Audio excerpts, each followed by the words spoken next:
तो ब्रह्मा ने कह दिया कि तव भागम कृष्यामहो मख मध्य यथा शृणो होम कर्मणि पार्श्वे तो हविर्दानात् प्रतिष्यति कि हे बमरी नाम के कीड़े, चिंता मत कर, हमारे काम को कर दे और तुझे आज के बाद हम सब देवता फैसला करते हैं कि भाग दिया जाएगा। लालच में आ गया।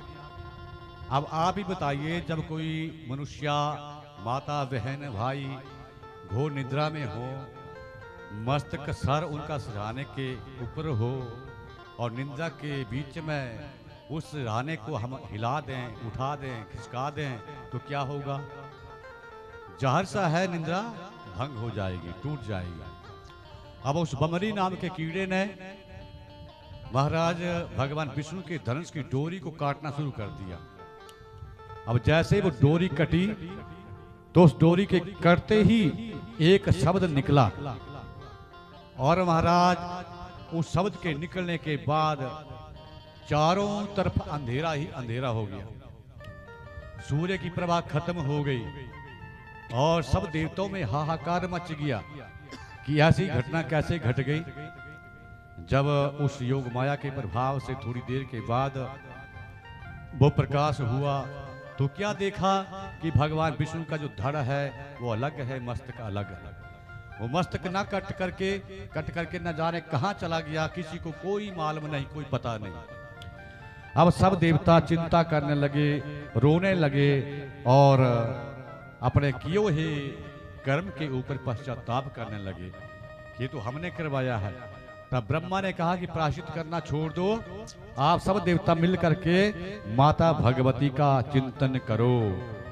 वो माँ जो है वो सब काम पूर्ण करने वाली है। जब उसकी कृपा हो जाएगी तो भगवान का ये सर जुड़ जाएगा। तो अब सब देवता वेद जो है वो भी स्तुति करते हैं, माता का गुणगान करते हैं। सब देवता जो हैं वो माता का चिंतन कर रहे हैं और माता का चिंतन करने के बाद जैसे ही महाराज वो सब देवता भगवान का माँ का नाम लेते हैं तो माँ ने गंभीर आकाशवाणी के माध्यम से बताया कि हे देवताओं, चिंता मत करो, चिंता करने की जरूरत नहीं है। संसार में जो भी कार्य होता है वो किसी ना किसी कारण होता है। मतलब किसी भी काम को करने के लिए कोई कारण बन जाता है और कारण बनने के बाद ही वो काम होता है। आज जो आप देख रहे हैं कि भगवान का धड़ अलग है, मस्तक न जाने कहां चला गया है, इसमें भी दो बातें हैं, दो कारण हैं। तो देवताओं ने पूछा कि हे माँ, हे भगवती, वो कौन सी कारण है, कृपा करके हमें बतलाइए। तो माँ ने कहा कि देखिए, एक बार हयग्रीव नाम का एक दैत्य हुआ, राक्षस हुआ। नाम सुनो, क्या नाम बताया मैंने? हयग्रीव। बोलो सभी, हयग्रीव। हयग्रीव। तो महाराज उसने मेरी 10,000 वर्षों तक, माँ कह रही है, भक्ति की, तप किया। और फिर जब मैं वरदान देने के लिए वहां पर गई तो उसने अमरत्वा का वरदान मांगा। मैंने मना कर दिया कि ऐसा नहीं होगा, जो संसार में आया है वो जाएगा, आज नहीं तो कल जाएगा, कल नहीं तो परसों जाएगा, सबका अंत होता है, ब्रह्मा का भी अंत होता है, दूसरा वरदान मांग ले। तो वो हयग्रीव बड़ा चालाक, उसने सज्जनों क्या वरदान मांग लिया? तीनों लोकों में देखा कि मेरे रूप वाला कोई भी नहीं है। मतलब हयग्रीव का कोई भी पुरुष इस संसार में नहीं है, ना पाताल में है, ना स्वर्ग में है, ना धरती के ऊपर है। तो उसने, महाराज बड़ा चालाक था, माँ से मांग लिया कि माँ, अगर आप मुझे वरदान देना चाहती है तो मेरी मृत्यु हयग्रीव के हाथों हो। माँ ने कह दिया तथास्तु। तो हे देवताओं, उस समय वो हयग्रीव का जो दैत्य है उसने अत्याचार शुरू कर दिए हैं, देवताओं को तंग कर दिया है। देवता लोग पर्वतों की कंदरों में जा करके गुजारा कर रहे हैं, छुप करके जीवन व्यतीत कर रहे हैं। वो अनेक जीवों को कष्ट दे रहा है।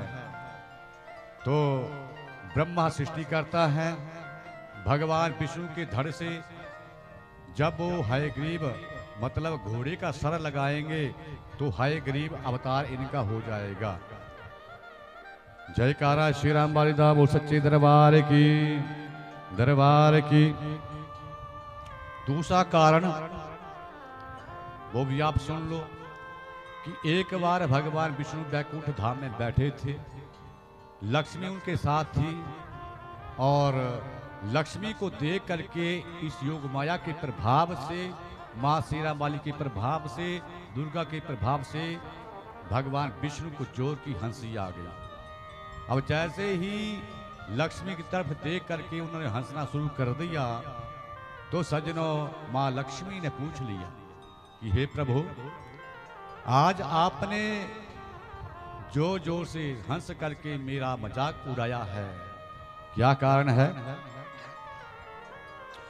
हे दीननपति जगतपति, क्यों मुझे देख करके हंसते हो? क्यों नारी का उपहास करो, अपने को श्रेष्ठ समझते हो? कि आज आपने अच्छा नहीं किया, मुझ स्त्री को देख करके आप जोर जोर से हंसना शुरू करते हैं। अनितम सहसम माया मुखत्वा अतिलोमता असौचम दृढ़ चो स्त्रीणाम दोषा स्वभावजः। स्त्रियों में 8 दोष बतलाए गए हैं। कितने दोष? 8 दोष। वो कौन कौन से हैं? मिथ्याचरण, साहस, माया, मूर्खता, अतिलोभ, अपवित्रता और दयाहीनता आदि 8 दोष रामचरितमानस में रावण ने मंदोदरी से कहे हैं। जयकारा श्री राम वालिदा बोल सच्चे दरबार की। नारी स्वभाव सत्या सब कहे, अब गुण 8 सदा हर रहे। नारी स्वभाव सत्या सब कहे, अब गुण 8 सदा और रहे। राम सिया राम जय जय राम। राम सिया राम जय जय राम। राम सिया राम जय जय राम। राम सिया राम जय जय राम। सहस अनित चपलता माया, भय अविवेक असौच आदाया।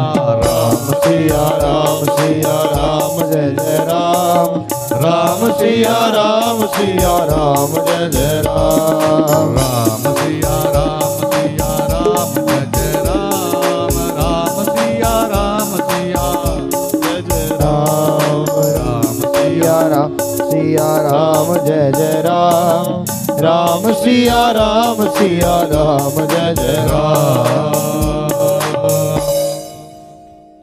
इधर हयग्रीव ने वरदान मांग लिया।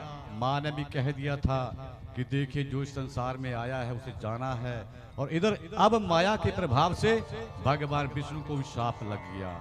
लक्ष्मी ने शाप दे दिया कि देखिए आज जिस मुख ने मेरी हंसी उड़ाई है, जाओ मैं लक्ष्मी आज शाप देती हूँ कि आने वाले समय में आपका जो धड़ है, मस्तक है, ये धड़ से अलग हो जाएगा। तो हे देवताओं, आज ये दूसरा कारण भगवान के मस्तक को कटने का बना कि हयग्रीव ने महाराज वरदान मांगा था। माँ ने कहा था है मृत्यु लोक का नियम, यही जो आया है सो जाएगा, इसलिए दूसरा वर मांगो यहाँ सदा न रह पाएगा। तो हयग्रीव ने दूसरा वरदान मांगा कि मेरी मृत्यु हयग्रीव के हाथों हो। तो अगर भगवान का वो मस्तक ना कटता तो आज ब्रह्मा घोड़े का सर न लगाते और भगवान विष्णु का फिर हयग्रीव नाम का अवतार ना होता और वो दुष्ट इसी तरह अत्याचार करता रहता। तो 2 कारण वाले देवताओं, अब आप चिंता मत करो। ब्रह्मा कुछ से कहा कि देखिए ब्रह्मदेव, आप सृष्टि करता है, आप अभी किसी घोड़े का सर जो है उसे काटो और भगवान विष्णु के धड़ से लगा दो, इनका दूसरा अवतार हयग्रीव अवतार हो जाएगा।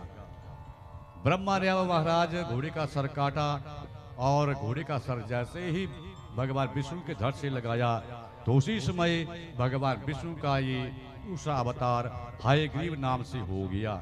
बोले हयग्रीव भगवान की, सत्यनारायण भगवान की। तो अब महाराज हयग्रीव अवतार में भगवान विष्णु ने उस वरदान के अनुसार उस हयग्रीव दैत्य का वध किया, दुष्ट का नाश किया। तो इस सारी माया का प्रभाव सबके ऊपर चलता रहता है, उस माया के प्रभाव से कोई भी नहीं बचा है। उस माया के बगैर, उस अम्बा के बगैर अब महाराज हम अधूरे हैं। उस माँ का चिंतन, ध्यान, पूजा पाठ जीवन में हम सबको करनी चाहिए, क्योंकि ब्रह्मा विष्णु में सब करते हैं। तो हम और आप किस खेत की बोलो?